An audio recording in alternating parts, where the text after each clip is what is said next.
name is Stan Bevan. I'm a Tsimshian Tahltan Tlingit. Tsimshian through my father. The community I live in is Kitsillas, is a Tsimshian community. My mother is Tahltan Tlingit through Stikine River, Telegraph Creek, Atlan, BC. My crest is wolf, and I've been carving for over 40 years, since '79. And over the years, I've really worked on mostly masks and totem poles, and over the last few years, it's been mainly totem poles. So it's been a rewarding career. Also been a teacher. My father was living in Hazelton, the school called Kisan at that time, and they needed one more students, and he said, well, I know who might take the course, my son. My uncle was an artist, so I got to watch him develop, and he gifted a book to my mother, a book that he was in, Indian Artists at Work. And I got to flip through it quite often as a teenager. I phoned up my uncle and I said, if I take this course, can I apprentice with you? And he said, without a hesitation, he said, yeah, you can. So that's how I got started. I apprenticed with him for 5-6 years, but not full-time. I would come back to Terrace and I would do my own work and work in other jobs to make a living, but always continued my art. I probably would never become the artist I am without a mentor. To me, it's like having security. What you do, you can always ask if you're doing it right. And you don't have to be mentored all the time, but you can go off, and how I did it was go off and did a lot of work on my own, but always went back and got the advice of my mentor.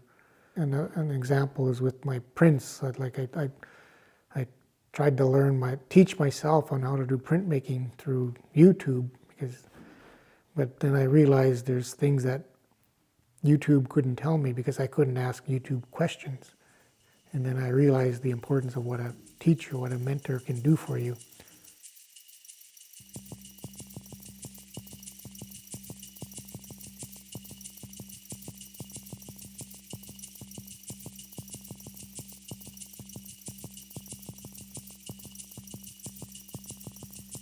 And when I started, there was no galleries that took First Nations art other than curio places and stuff like that. So when I started, and it was something that I just loved to do, and I did it for many years without there being a gallery to sell to.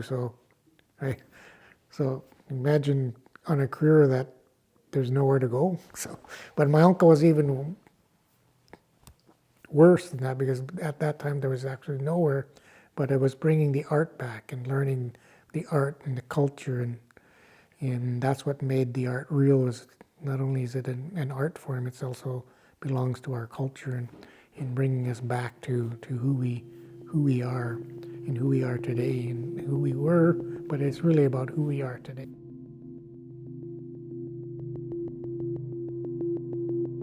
When I first started carving, I wanted to know, brought me back to understanding what is traditional culture, what is tradition, why, and then after a while I figured out I lived it.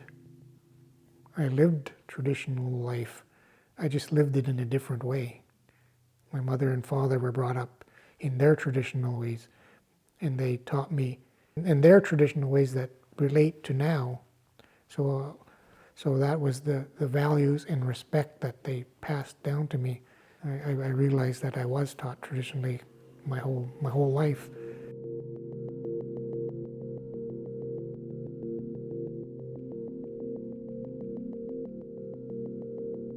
Then a show came up, and I was working for the community, and I had all these pieces carved and half finished, and I was scraping cement off of the boards, the forms that they're building houses.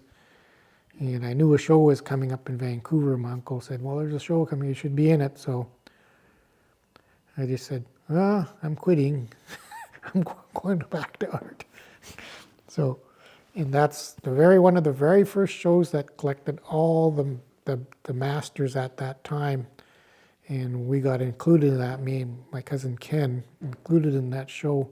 And being in that exhibit launched our careers into being artists, because once we were accepted into the gallery, we were able to continue selling through the gallery and be part of more exhibits of that gallery, and then that just led to our career. It was quite a chance of getting into it. Well, sometimes you call it luck, but luck is being prepared for something to happen. It's not really luck because you're ready.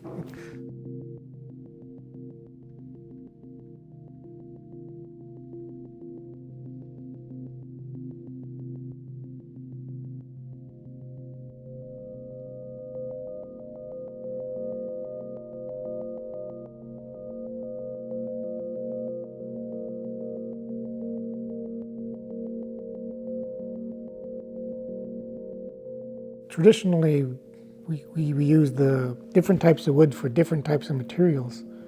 I mean, different types of projects, like cedar. Red cedar is one of our main material that we use, and I can't imagine carving anything else than red cedar for a totem pole. And it's sad to see the majority of the old growth leaving and struggling to find trees that can be used for the work that we do.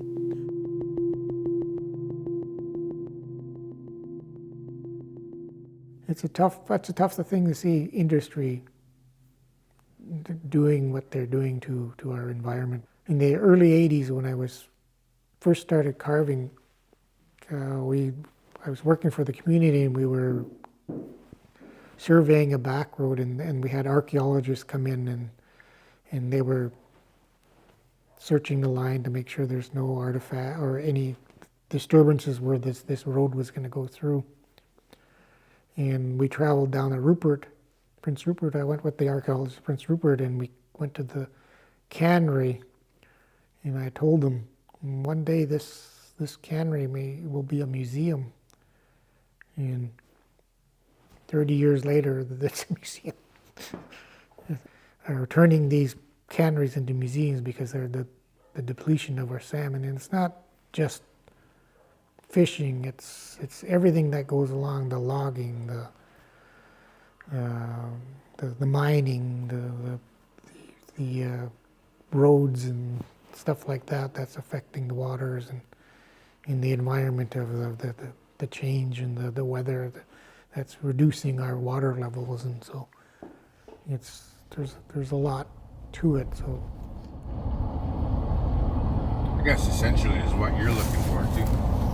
Yeah. Just a different size. So. Yeah. Clear sound wood. Yes. Clearer and be a little bit around. Oh yeah. Very tough to find good logs. Oh, it is. And the logs we thought would be perfect, they end up having butt rot. For me, that's the way I have to work with people that can get me my materials. There's very few times that I can do that. Because it's our community, I'm able to do that. If it wasn't our community, then we wouldn't be going out into the bush and looking at these trees that are being cut and many of it just being shipped off to wherever out of our territory. So it's nice that it's my community, and I get to first pick on some of the prime cedars that can be used in our community, whether I use them or whether other artists use them. So, but I'm very happy that I'm invited out to be participating in saving some of these cedars for cultural use.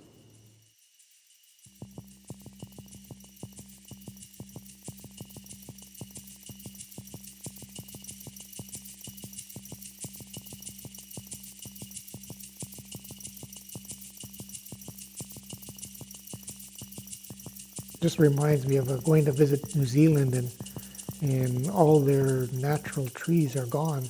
What they do have left is they're not allowed to touch it. It's more like a parkland. So So they've scavenged their wood.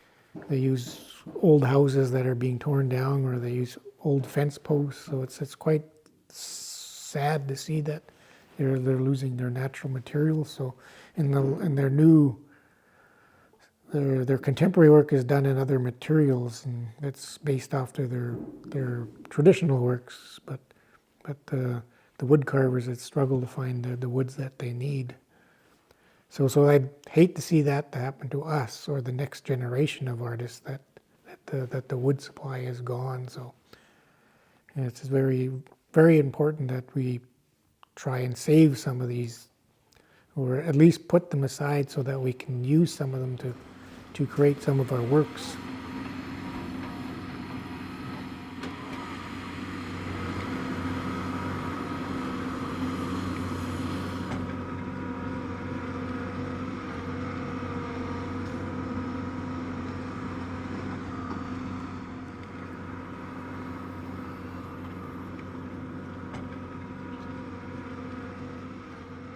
Well, that's what I worry about, is the next generation, if they're going to have the wood to do what we do, is to make these monuments. So it's a scary thought. So totem poles are the monuments of the culture. And anybody in the world, you say totem pole, they know where that comes from.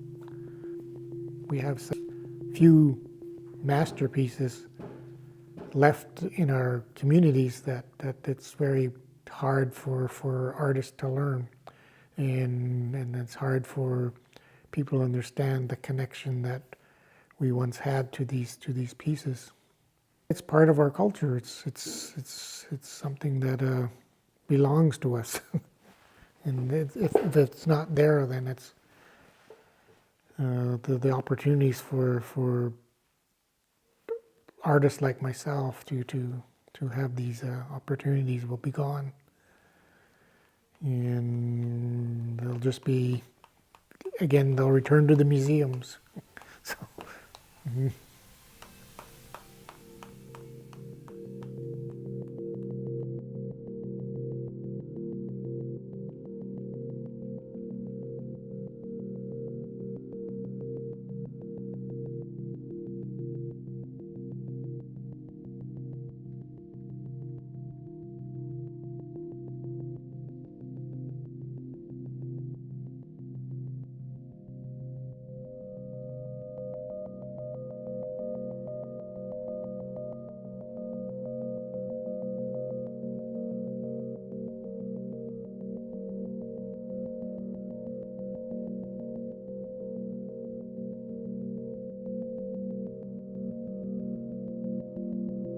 Totem poles tell stories. My goal was to tell the story for the people that went to residential school. It took me a while to understand what I was going to make, but and we passed through Kamloops as we were working on the pole, and we went on a tour through the residential, and we went up to some of the old rooms that have never really been changed, and we got to look out the windows and see what the children were looking at, and so we got to experience what we were doing, and that sort of brought things to life. So that pole was quite important to telling that story and trying to achieve the expressions, the feel, and what that meant. When we got the commission, it was before Kamloops, before that news came out. And then when the news coming out, it really brought everything brought it to life, to understanding that, yes, this story is a true story. So the design I did the design didn't change. The design was the same design, just the news came out. My mother-in-law went to that school, Kamloops, and she never experienced those experiences, but to me, yes, there were some bad experiences, some had some good experiences, but the experience that they all got was their culture was taken away from them.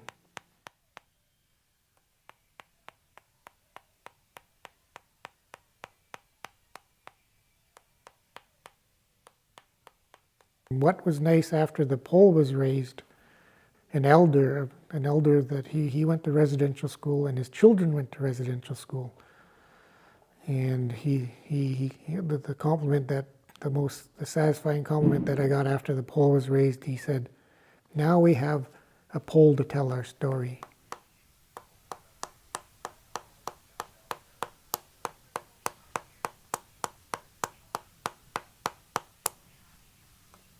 Stories may be just stories.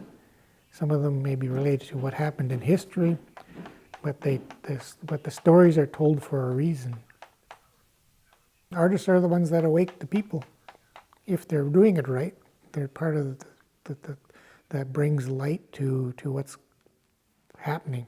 Whether it's environmental statements, whether it's cultural statements, they're the ones that are bringing the culture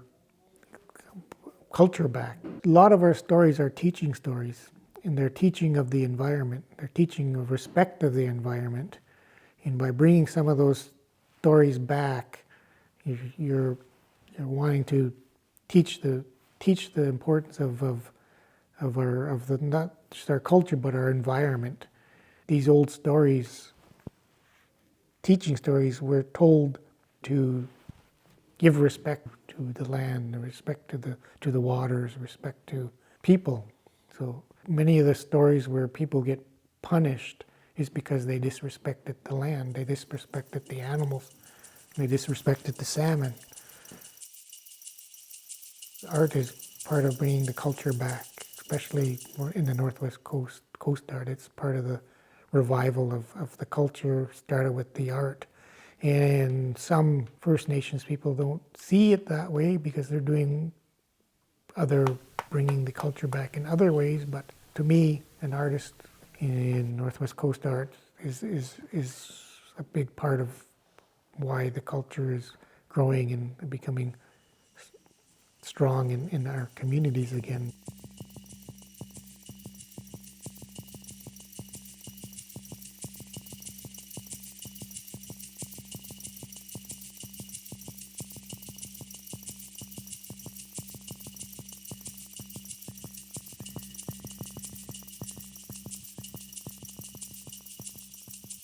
Art is a life.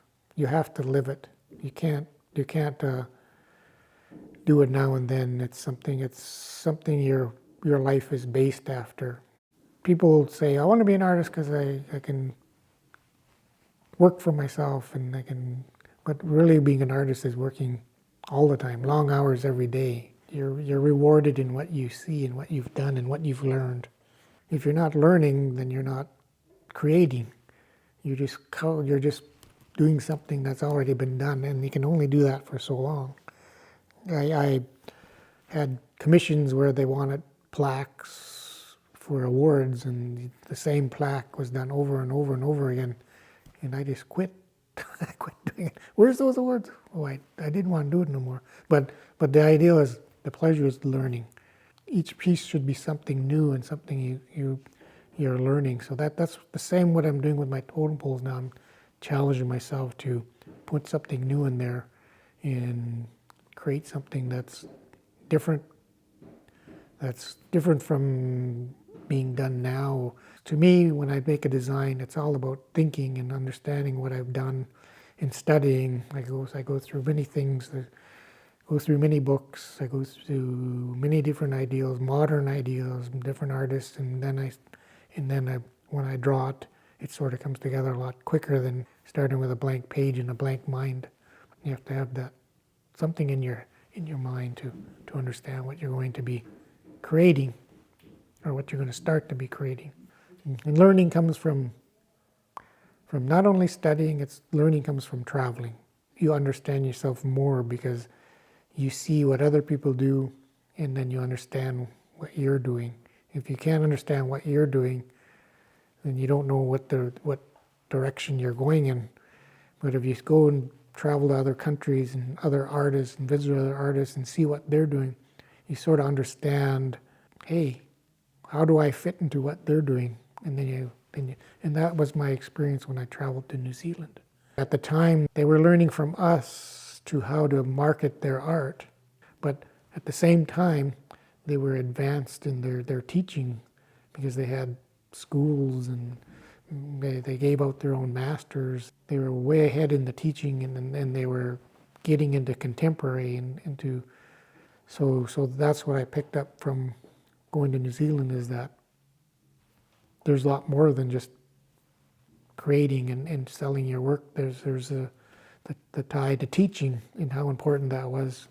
And when I came back from New Zealand, the college was calling all the artists from the area, and then when we had a meeting, they wanted to develop a school. So I was interested in that because of the visit to New Zealand. That excited me into wanting to bring something to our art and have a formal school for aspiring artists. So.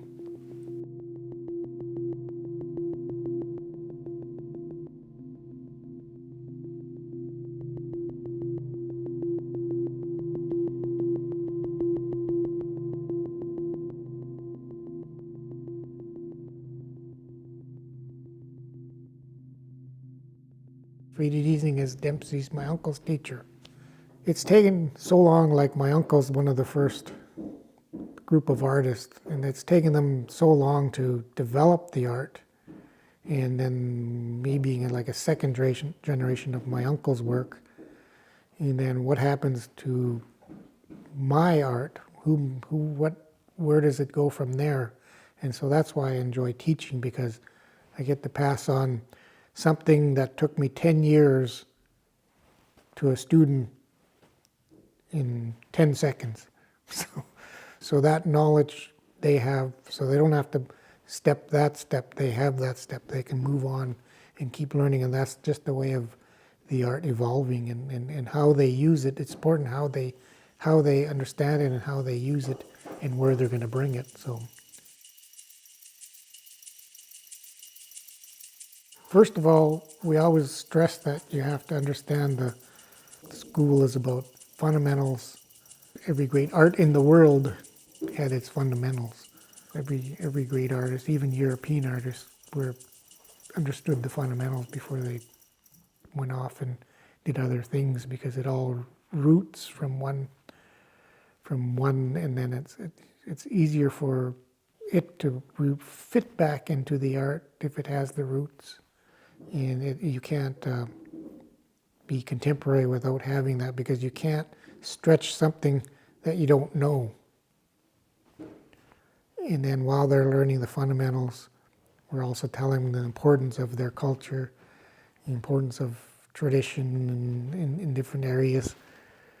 So they're learning to understand, if they can learn those fundamentals, learn those techniques of carving, understand how it fits into their culture, then they can start developing it into their own style, their own culture, their own history of their own families. But most important is we're learning those fundamentals.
There's a lot to it. There's so much that we've done over the years. And as when we first started, it was older artists wanting to relearn things or be part of the school.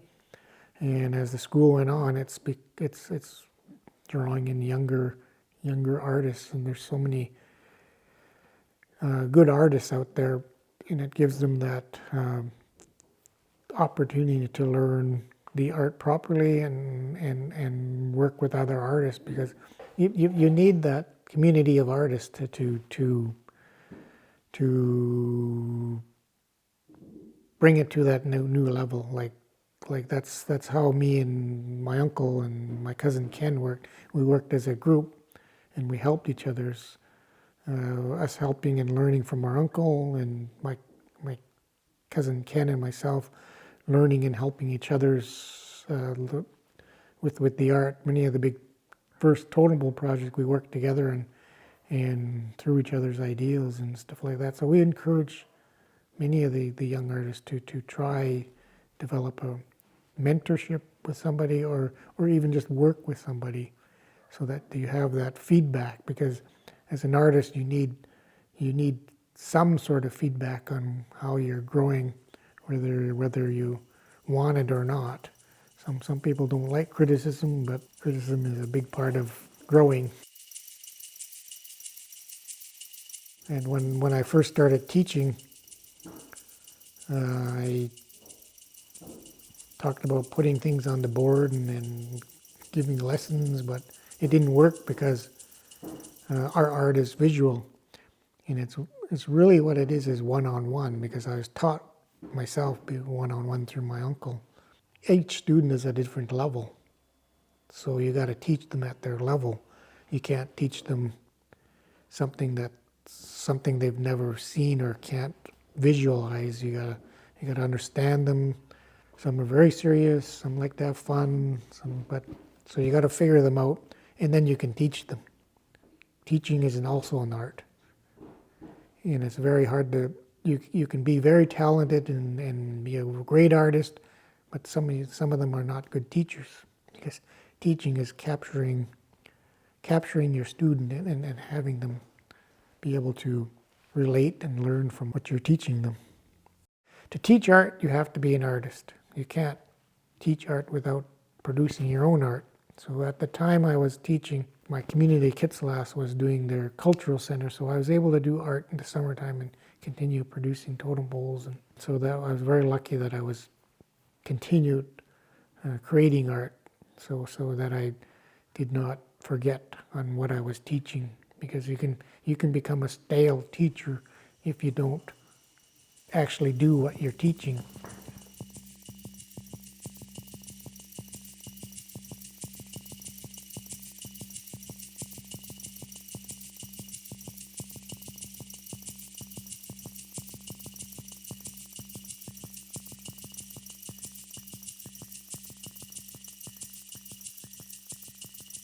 And all those values the school has comes from Dempsey, comes from Freda, comes from me and Ken, and passed on to the students.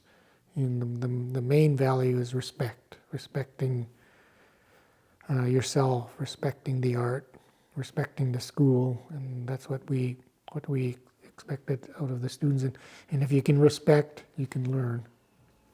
And art may not lead, they may not be artists, but they're artists tied so close to culture, they may go off and do something else in their culture with that understanding of what they learned, because art brings you back to the culture, because art is all about culture. So you got to understand the culture to do the art. They may go off and be leaders in their community. They may go off and teach in a school. They may go off and or work in galleries or work in museums or whatever. But that basis of learning the art and culture together, it strengthens who they are.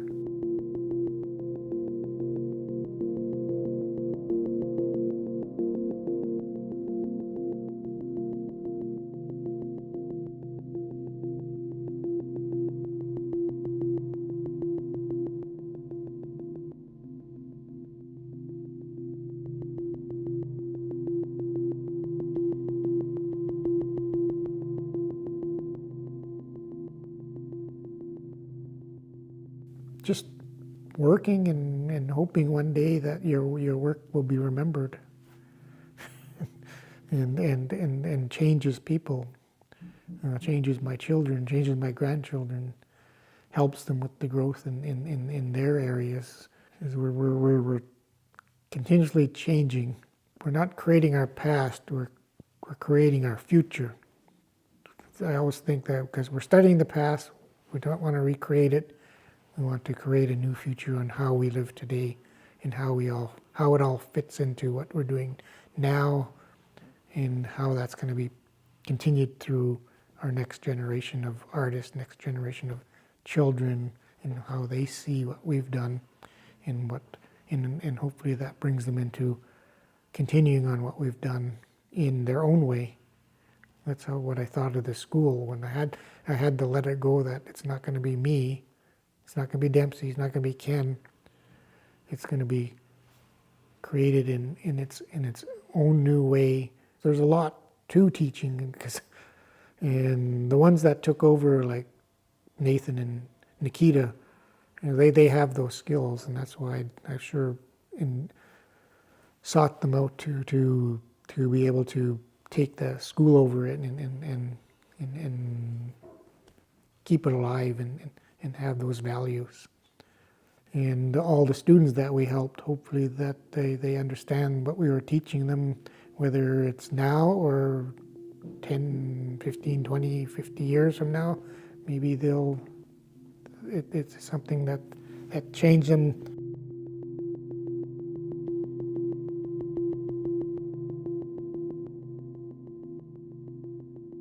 As you get older, it's the more you got to do because the less time you got to do it. So if you do it right, it's going to live longer than you. I'm one of the people that's here to pass it on, and whether it's passed on through teaching or whether it's passed on by producing the art so somebody else can learn from it on a later date, so on a later time. And for them to pass that on, to pass what we passed on, continue it growing, developing back into a strong, vibrant culture.